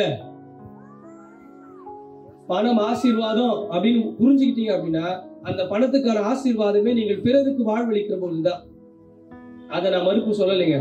கடவுள் கொடுக்கின்ற செல்வங்களும் ஆசீர்வாதம் எதுக்கு தெரியுமா? பிறருக்கு வாழ்வளிப்பதற்காக. ஆனால் அதை விட பெரிய ஆசீர்வாதம் வாழ்க்கையில ஆரோக்கியமும் உறவும் தான். ஆரோக்கியம். அதனால்தான் யாக்கோபு ஏசாவும் அங்கே பார்க்கிற பொழுது, யாக்கோபு முன்னாடி எல்லா செல்வத்தையும் அவர் நிறுத்துறார். 2 நாள் கழிச்சு பகையோடு வருகிறார்கள். முன்னாடி அவர் சேர்த்து வைத்த சொத்துக்கள், அவருடைய பிள்ளைகள், மனைவி எல்லாரும் நிக்க வைக்கிறார். அது என்ன காரணம் தெரியுமா? இதற்கு மேலையும் என் அண்ணன் தம்பி உறவுகளுக்கு இந்த சொத்துக்கள் காரணமாக, இந்த ஆசீர்வாதங்கள் காரணமாக சொன்ன, நீ எடுத்துக்கின. அவன் சொல்ற, இது வேணாயா, நீதான் வேணும், உறவுதாயா வேணும் அப்படின்னு சொல்லி ஒருத்தரை ஒருத்தர் கட்டி தழுவி முத்தம் கொடுத்துக் கொள்கிறார். இவ்வளவு நாள் ஆசீர்வாதத்திற்காக அண்ணன் தம்பி உறவுகளை சிதைத்துக் கொண்டு ஓடி போன 2 பேரும் இப்ப இது பெருசுல எதுதான் பெருசு நினைச்சாங்க?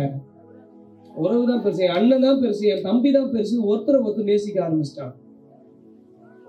நம் வாழ்க்கையினுடைய அனுபவங்கள் நமக்கு பிடிச்சு தரும். இந்த பணம் என்கின்ற இந்த ஆசீர்வாதத்தை விட உறவும் ஆரோக்கியமும் நம் வாழ்க்கையில் கடவுள் கொடுக்கிற மிகப்பெரிய ஆசீர்வாதங்கள். அல்லேலூயா. 2வது இன்னைக்கு படிக்க கேட்ட திருமறை பகுதியில் நம்ம பிடிச்சிருக்கிற பேய், நீ என்னை யாரும் திட்டக்கூடாது, கோச்சிக்க கூடாது, இதுல நானும் இருக்கிறேன். ஐயோ நீங்க எங்களுக்கு தான் பேசணும், எனக்கு தான் பேசணும், நம்ம எல்லாருக்கும் தான் பேசணும், சரியா? என்ன அப்படின்னா 2 பேர் போறாங்க, அம்மாவை கூட்டின்னு போறாங்க. யாரை கூட்டின்னு போறாங்க? ஐயா தோத்துறையா, தோத்துறையா. மதியானம் பார்த்தா தோத்துறையா, தோத்துறமா. நம்ம போய் வரப்பெல்லாம் தோத்து சொல்லுகிறேன். ஒண்ணு இல்லையா, ஒண்ணு பேசணும். ஒண்ணு இல்லைன்னா ஒண்ணு பேசணுன்ற என்ன பேசணும்? இல்லையா தனியா பேசலாயா? சரி வாமா பேசுமா. என்ன இல்லையா அந்த 2 பசங்க அழுதுன்னு கிடக்குறானுங்க. என்ன அழுகிறானுங்கம்மா? ஒன்றும் இல்லை, இந்த பசங்க தான் காலையில இருந்து நைட்டு வரைக்கும் சர்ச்சிலே ஓடிச்சுட்டே இருக்கிறாங்க ஐயா. அவங்களுக்கு ரைட் ஹேண்ட் சைட்லயும் அந்த ஆண்டவர் சொல்றேம்மா நீ என்ன தெரியாது போமாண்டு. அந்த மாதிரி இல்ல இல்ல ஆண்டவரே, பசங்க என்ன தொந்தரவு பண்ண அவங்ககிட்ட பேச சொல்லி. யார் சொன்னது? யாருடைய தாய்? யோவானுடைய தாய் போய் சொல்றான். அப்ப சொல்ற ஆண்டவரே, அம்மா உனக்கு தெரியல, நீ என்ன கேட்கறது உனக்கு தெரியல. நான் குடிக்கிற கிண்ணத்தில் உன்னால் குடிக்க இயலாது, நான் பெறுகிற ஸ்நானத்தை உன்னால் அதம்மா சொல்ல என்னால முடியும் ஆண்டவரே, நீ குடிக்கிற கிண்ணத்துல குடிச்சிடுவேன் தெரியலம்மா, நீ குடிக்கிற கிண்ணத்துல குடிச்சிடுவேன் அப்படின்னு சொல்லு. அப்படியே நீ குடிச்சா கூட, அப்படியே அந்த ஞானஸ்நானத்தை நீ எடுத்தா கூட, இந்த ரைட்டு லெப்ட்ல உட்கார வைக்கிறது என் கையில இல்லை, யார் கையில இருக்குது அப்படின்னு அவர் சொல்றார். அந்த அம்மாவுக்கு அவங்களுக்கு புரியல, அது கஷ்டப்பட்டு போயிடுச்சு. நம்மளாம் என்ன நினைச்சுக்கிறோம், யாக்கோபு யோவான் ரொம்ப பதவி வெறி குடிச்சுக்கும் பொழுது அந்த 12 பேர்லயும் நினைச்சுக்கிறோம்ல, தப்பு. அடுத்தது நீங்க படிச்சீங்கன்னா தெரியும், இந்த 2 பேரை பத்தி 10 பேர் ஒண்ணு சேர்ந்து பேசுறாங்க. நீங்க படிச்சீங்களா? பைபிள்ல பாத்துக்கிறீங்களா? 2 பேர் கேட்டா, வெளிப்படையா கேட்டா 2 பேர் 10 பேர் என்ன பண்ணல, நம்மளுக்கு முன்னாடி 2 பேர் கேட்டாங்கன்னு போயிருக்கிறான். புரியுதுங்களா உங்களுக்கு? ஆனா எல்லாருக்குள்ளயும் என்ன ஆசை இருந்துச்சு? அதிகார ஆசை இருந்தது. இன்றைக்கு ஊழியங்கள் எல்லாம் பொறுப்புகளாக மாறி இருக்கிறது, பொறுப்புகள் எல்லாம் பதவிகளாக மாறி இருக்கிறது, பதவிகள் எல்லாம் அதிகாரங்களாக மாறி இருக்கிறது. அல்லேலூயா. சொல்ல மாட்டீங்க, நீங்க சொன்னீங்கன்னு வச்சீங்க.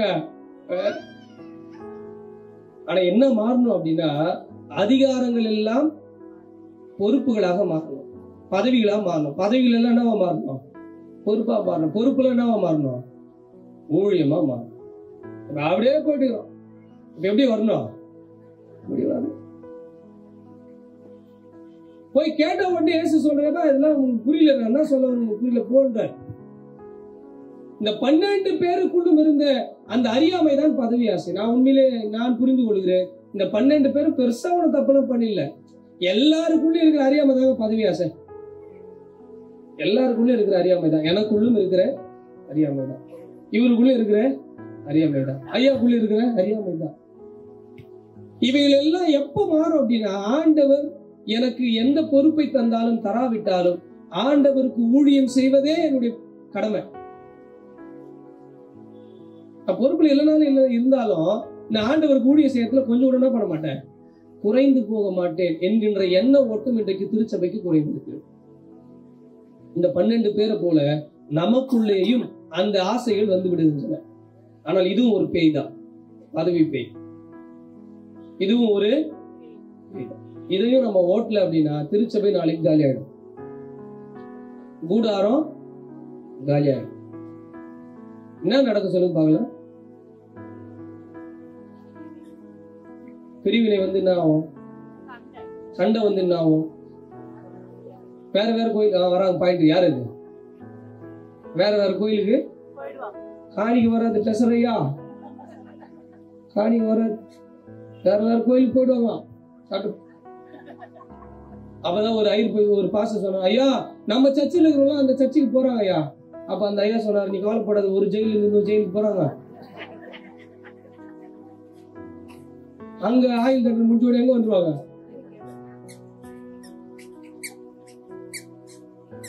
ரெண்டு பேரும் போறாங்கல்ல. அப்பதான் கடைசியா ஆண்டவர் சிலுவையில தொங்குறாரு. அந்த இடத்துல மார்க்ல இங்க சொல்லிட்டு, மார்க் ஏன்டா இந்த வசனத்தை அங்க பதிவு செஞ்சான்னு படிச்சு பார்த்தா, மார்க் 15ஆம் அதிகாரம் 40வது வசனம் வாசிங்க. சில ஸ்திரீகளும் தூரத்திலிருந்து பார்த்து கொண்டிருந்தார்கள். அவர் கலிலேயாவில் இருந்தபோது அவருக்கு பின் சென்று ஊழியம் செய்து வந்த மகதலா மரியா, சின்ன யாக்கோபு, யோசேப்பும் தாயாகிய மரியா, சலோமே. சலோமே ஏன்டா மார்க் வைக்கிறாருன்னா, எல்லாம் ஓட்டான், எல்லாரும் என்ன பண்ணிட்டான், ஓடிட்டான். இங்க இந்த அம்மா மட்டும் நிக்குது அந்த இடத்துல. அவங்க யார் தெரியுமா? யாக்கோபு யாவனுடைய. அப்பதான் இந்த அம்மாவுக்கு தெரியுது, அடாடா நல்ல வேலை என் பசங்க தப்பிட்டாருங்க. அன்னைக்கு மட்டும் இந்த ஆள் ஓகே பட்டிருந்தாருன்னா லெப்ட்ல ரைட்ல தொங்கிட்டு தயாரா இருக்கும். அப்பவே அவர் சொன்னாரு, உங்களுக்கு புரியாது போன்னு சொன்னாரு. நல்ல வேலை அவர் அன்னைக்கே என்ன பண்ணல, கையெழுத்து போடல. என் பசங்க தப்பிச்சாங்கன்னு நினைச்சுக்கிறாங்க அந்த அம்மா. அப்பதான் இன்னைக்கு கூட நிறைய செக்ரட்டரிஸ் வீட்டுல சொல்றாங்க, உங்களுக்கு தேவையா இது? அம்மா தெரியாம கொள்ளாம இந்த பொறுப்புக்கு வந்துட்டப்பா, புடிச்சிட்டப்பா, கரண்ட்டுக்கு விட முடியலப்பா. அவன் ஒய்ஃபு சொல்ல, உங்களுக்கு ஏன் இல்ல பொழப்ப இது, அப்பயே சொல்ல விடுங்க. சலோமி மாரி போய் பார்த்தா தான் தெரியும். இயேசு சொல்லுகிற சிலுவை நாம் கொண்டாடுகிற பதவி அல்ல. அது என்னதுங்க? அது இழப்பு. அது இழப்பு. அவமானங்களை ஏற்றுக்கொள்வது, இயேசுவோடுவே தொங்குவது, இயேசுவோடுவே சிலுவையை பகிர்ந்து கொள்வது. முதல் பேய் என்ன பேய் போனோம் நம்மளை விட்டு? ரெண்டாவது என்ன பேய் போனோம்? பதவி பேய், அதிகார பேய் போனோம். யார் தாங்க செய்வாங்க? எல்லாரும் செய்யணும், எல்லாரும் செய்யணும். பதவிகள் இருந்தாலும் எல்லாம். நம்ம சர்ச்சை கொஞ்சம் யோசிச்சு பாருங்களேன். இது கொஞ்சம் மிகையான கற்பனை தான். ஆனா நீ இருந்த இந்த முறை செக்ரட்டரியா, நீ இருந்த ட்ரெஷரரா, வாடப்பா நீ இருப்பா, யாரு இல்லப்பா அவரு இருந்து சொல்லுப்பா, இப்படி மட்டும் சர்ச்சில் பேசிங்கன்னு வச்சுங்க, அதாங்க பரலோக ராஜ்யம். அதாங்க பரலோக ராஜ்யம். நான் இருந்துட்டு நான் 3 வருஷம் ரொம்ப பாடுபட்டேன், நீ இருந்தா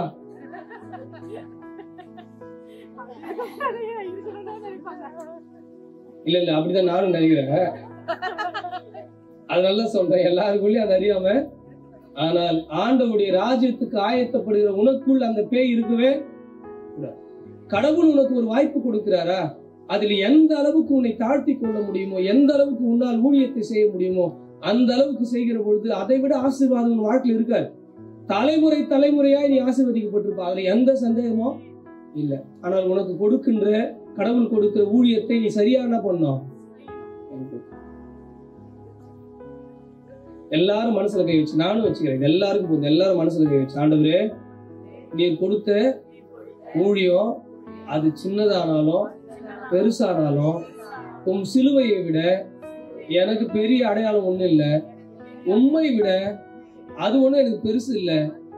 உன்னுடைய சிலுவையை சுமக்கிறதுக்கும் தாழ்மையா இருக்கிறதுக்கும் விட்டு கொடுக்கறதுக்கும் எனக்கு பலன் தாங்க ஆண்டவரே. ஆமென், ஆமென், ஆமென். ஒருவேளை இன்றைக்கு இப்படி நாம் மாறி போனால் கட்டாயம் நம் திருச்சபையை விட மிக சிறந்த திருச்சபை இந்த உலகத்தில் இருக்கவே முடியாது. ஏங்க உண்மை சொல்ற பாருங்க, சிஎஸ்ஐ திருச்சபையை விட இந்த உலகத்தில் நீங்கள் தேடி பார்த்தாலும் ஒரு திருச்சபை பார்க்க முடியாது. எதுக்கு?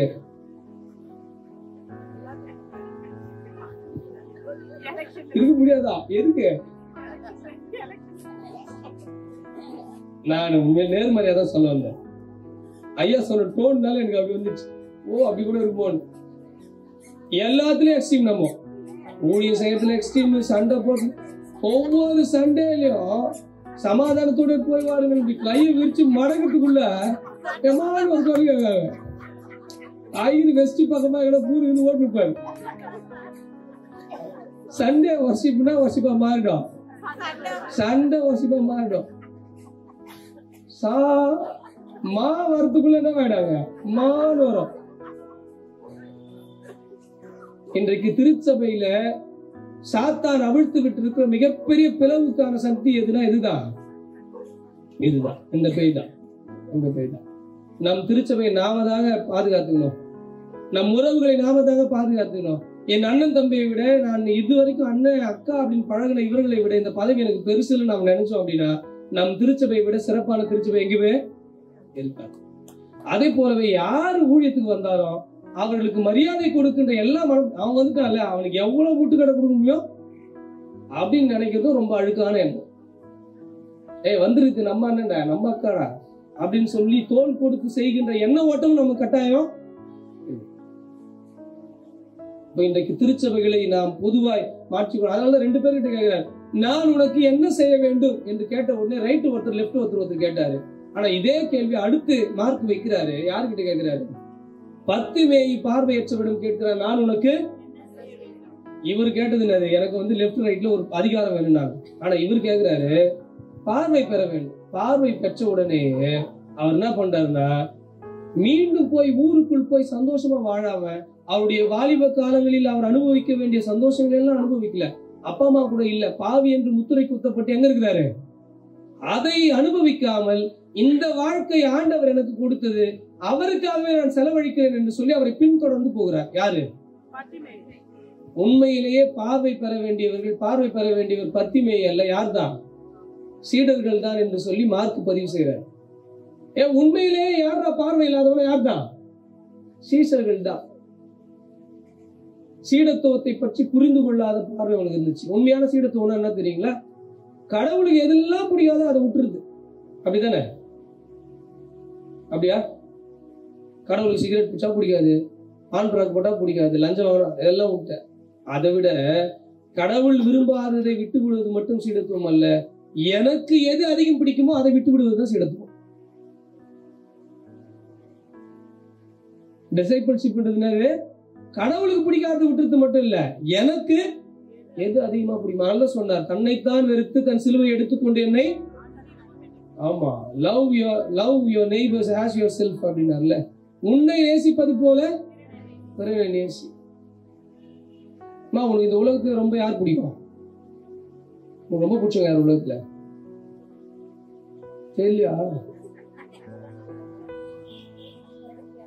சும்மா நான் கதை கூடாத. பிள்ளைங்க பிடிக்குமா? பிள்ளைங்க பிடிக்கும். அப்புறம் ஐயாவுக்கு யார் பிடிக்கும்? உங்களுக்கு கட்டாயம் உங்க மனைவி தான் பிடிக்கும். அவர் தான் பிடிக்கும். அவர் உண்மையை சொல்லிக்கிறார். அதனால தான் உண்மைதாங்க, என்னதாங்க ஃபர்ஸ்ட் எனக்கு பிடிக்கும். அதனாலதான் ஆண்டவர் சொன்னாரு, உங்க அம்மாவை நேசிப்பது போல உன் குழந்தையை நேசிப்பது போல. அவருக்கு நல்லா தெரியும் ஒரு மனிதருக்கு இந்த உலகத்தில் பிடித்த முதல் நபர் யார் தான்? அவர் தான். அதனால அவர் சொன்னார், உன்னை வெறுத்து என்ன பண்ண, சிலுவை எடுத்துக்கொண்டு என்னை அனுதினமும் பின்பற்றி வா. அப்போ நம் வாழ்க்கையில 2 பேய்களை இந்த சமுதாயம் அல்லது திருச்சபைக்குள் சாத்தான் கட்டவிழ்த்துட்டு இருக்கா. ஒண்ணு பணப்பேய், இன்னொன்னு தயவு செய்து இனிமேலாச்சும் டிவி பார்த்து தேவையில்லாத சேனல்களை பார்த்து கேட்டு போவாதீங்க. உண்மையாய் ஆண்டவருடைய வார்த்தைகளை புரிந்து கொள்வதற்கு ஆயத்தப்படுவோம். காலம் நெருங்கி விட்டது. ஆட்டுத்தோல் போர்த்திய ஓநாய்கள் போல் நிறைய பேரு ஆண்டவருடைய வார்த்தைகளை இன்னதென்றும் உள்ளதென்றும் சொல்லிக் கொடுப்பதற்கு ஆட்கள் இன்னைக்கு குறைவு. நிறைய பேர் பெருகிட்டான். மூளைக்கு கோயில், மூளைக்கு கடை மாதிரி. இன்றைக்கு உங்கள் ஆத்மாவை காத்துக் கொள்வது ஒரே ஒரு வழிதான், ஆண்டவருடைய வார்த்தையை தேடிப்போம். எல்லாரும் நிறைவுக்கு செய்ய போற எல்லாரும் பரலோகத்துக்கு போனாங்க. சந்தோஷம் பொங்குதே. வெள்ளை கலர் மாட்டு வண்டி, வெள்ளை கலர் மைக்கு, வெள்ளை கலர் தபேலா, வெள்ளை கலர் டேம்லின், வெள்ளை கலர் அங்கி, வெள்ளை கலர் கோட் ஷூட், எல்லாம் வெள்ளை ஒயிட் அண்ட் ஒயிட்ல போறாங்க. சந்தோஷம் பொங்குதே, சந்தோஷம் பொங்குதே, சந்தோஷம் அப்படின்னு பாட்டா பாடிக்கிட்டே போறப்போ டக்கு நரகத்தோட கதை தோணுச்சு. கேட்டா யாரா எவ்வளோ பாட்டு பாடின்னு வெள்ளை கலர் ட்ரெஸ் எல்லாம் போட்டு நரகத்துக்குள்ள போயிருக்கானுங்க. வேற யாரும் இல்ல ஆண்டவரே, பாஸ்ட் பின்னாடி போடணும், பாட்டு பின்னாடி பாடிட்டு யார் பின்னாடி போயிருக்கானுங்க. இவன் யாரா மண்வெட்டி வச்சுக்கின்னு லுங்கி கட்டிக்கின்னு அழுக்கான சட்டை போட்டு பல்லவராஜுக்குள்ள போயிருக்கான். இவன் வேற யாரும் இல்ல ஆண்டவரே, காலையில இருந்து சாமியே மேல பாரத்தை போறட்டு கூலி வேலைக்கு போனோம். இன்றைக்கு பாஸ்டர் பின்னாடி போற ஆன்மீகம் நிறைய. நான் நேற்று பார்த்த ஊர் ஃபுல்லா என் மேல அடிச்சு வச்சுக்கிறீங்க. போறப்ப சொல்லிருந்தேன், ஒரு ஆயாவுடைய நினைவு அஞ்சலி போட்டோம். அது பக்கத்துல ஐயாவுடைய, இந்த பக்கம் ஆயா. அப்பயும் வயிறு சொல்லிட்டு அதெல்லாம் போடாதா. ஒருத்தர் சொல்லுப்பா, பாவண்டா இந்த சின்ன வயசுலயே.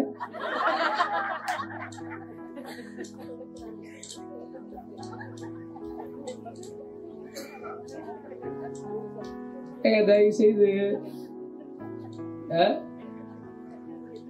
யார் பின்னாடி போறோம் நம்ம யோசிச்சு பார்க்கணும். இன்றைக்கு திருமறையை போதிக்கின்ற, திருமறையை கற்றுக்கொள்வதற்கு நீங்க ஆண்டவர் பின்னாடி போறதை விட நீங்க நிறைய பேர் யார் பின்னாடி தான் போய்கிறான். மாத்திக்கோ, பக்கத்துல பாசல மாத்திக்கோ, காலம் இனி செல்லாது. நல்ல டான்ஸ் ஆட விரும்புறியா? எங்க போங்க? கிளப்புக்கு போங்க. அதுக்கே உங்க கோயிலுக்கு போய் கூத்தாடி வருவீங்க. ஆண்டவரை துதித்து பாடுவதற்கு அதான் சொல்றாரு, அமைதியில் இறைவனை என்ன பண்ணுமா? அமைதியே இல்ல. எங்க பார்த்தாலும் இந்த சர்ச்சுகள் இருக்கிற சிலுவை, 2 இடத்துல சிலுவை இருக்கும். எங்க இருக்கும்? கல்லறைகள் சிலுவை என்ன பண்ணாது? சமாதி ஆயிடுச்சு. அமைதியா சர்ச்சு மேல இருக்கிற சிலுவை பேசணும். அது எங்க பேசு? நம்ம தான் தோணு பேசிக்கிட்டு இருக்கோம். அது பேச ஆரம்பிச்சதுன்னா நீங்களும் நான் என்ன பண்ண மாட்டோம்? பேசலாம்.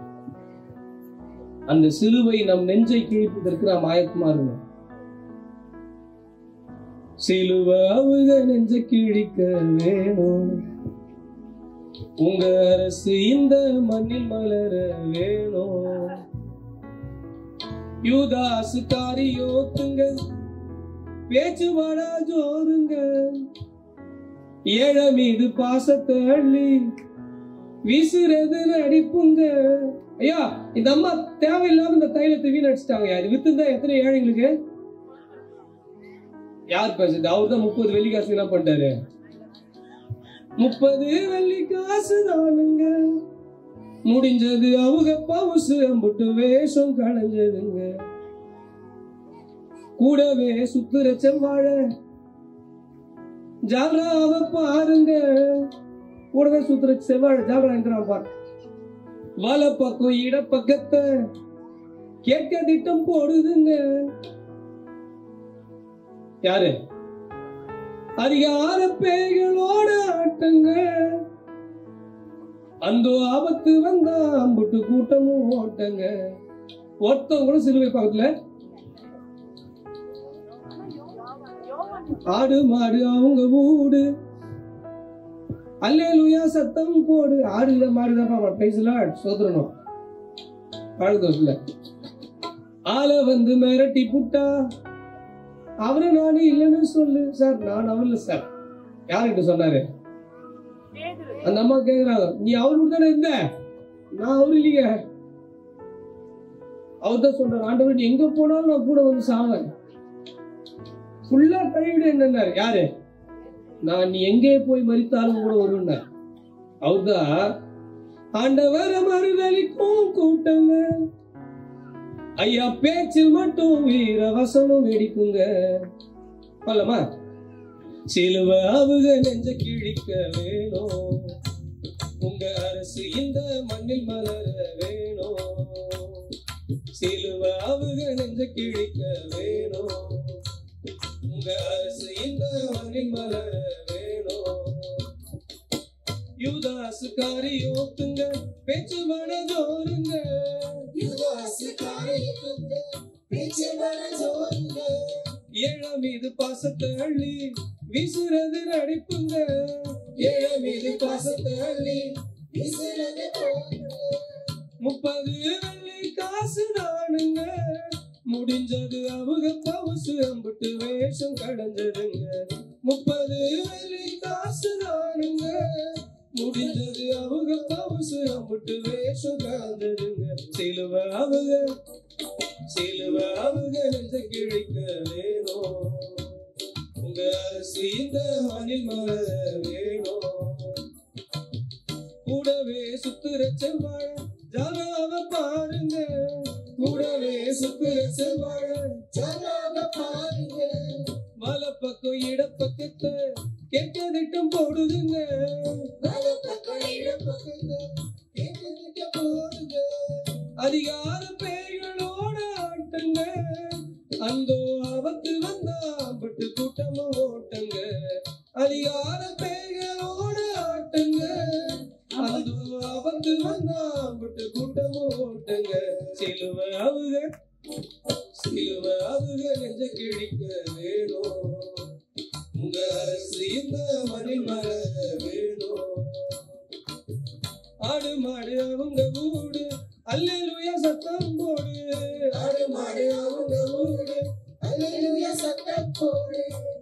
வந்து மிரட்டி புட்டா அவரு நானே இல்லைன்னு சொல்லு.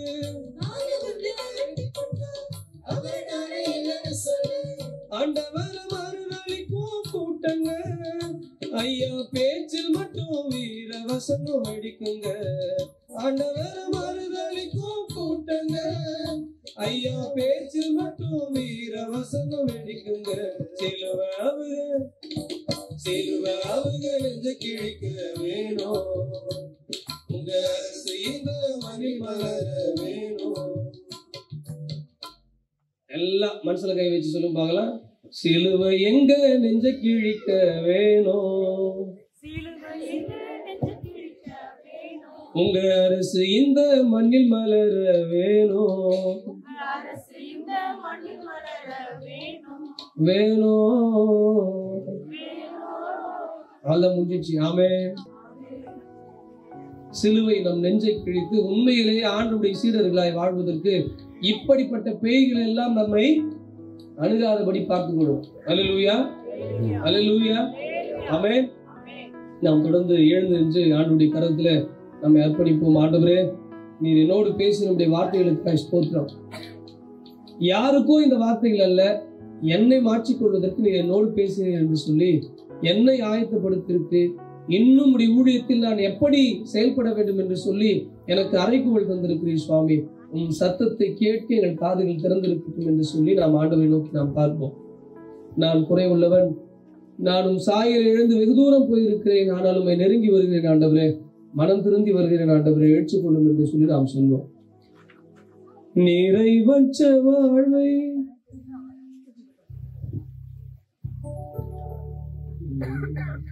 நிறைவற்ற வாழ்வை வாழ்ந்து வந்து நிறைவானவும் அன்பை மறந்து நின்றே. நிறைவற்ற வாழ்வை வாழ்ந்து வந்து நிறைவானவும் அன்பை மறந்து நின்றே. உம் சாயல் இழந்து தவித்தே, உம்மோடு உறவாட விழைந்து. உம் சாயல் இழந்து தவித்தே, உம்மோடு உறவாட விழைந்து. ஆண்டவரே சொல்லுவோம், ஆண்டவரே உம் சாயல் இழந்து நாங்கள் தவித்தோமே, உம்மோடு உறவாட வந்திருக்கிறோம் சுவாமி. சேர்ந்து பாடுவோம். உம் சாயல் இழந்து தவித்தோ, உம்மோடு உறவாட விழைந்தோ. மனம் திருந்தி உம்மை விரும்பி, மனம் திருந்தி உம்மை விரும்பி உம் அண்டை வந்துள்ளேன் கண் பாருமே. உம் அண்டை வந்துள்ளேன் கண் பாருமே.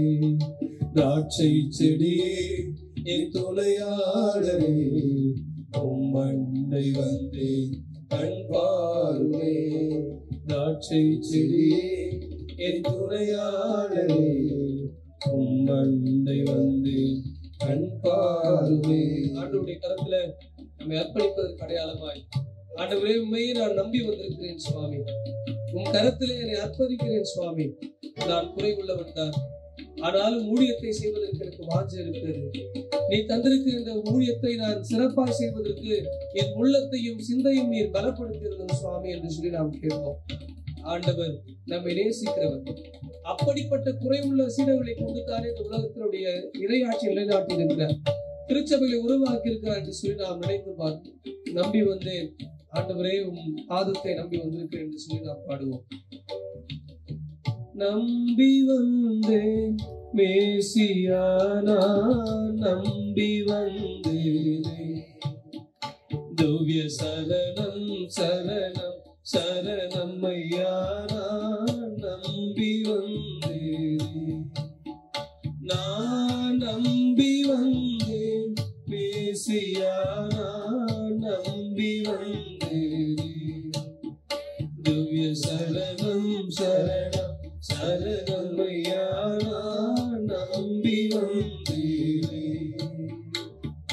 தம்பிரான் ஒருவரே, தம்பிரான் ஒருவரே, தந்தமே தருவமே வரதாவிது குமர குரு பரமகுவே நம்பி வந்தேன் நான் நம்பி வந்தேன் மேசியானா நம்பி வந்தேன் திவ்ய சரணம் சரணம் சரணமையா நான் நம்பி வந்தேன் நின் பாத தரிசனம் நின் பாத தரிசனம் அன்பான தரிசனம் இத சரி கொள்வதிடம் இடம் உறுதி நம்பி வந்தேன் நான் நம்பி வந்தேன் மேசியானா நம்பி வந்தேன்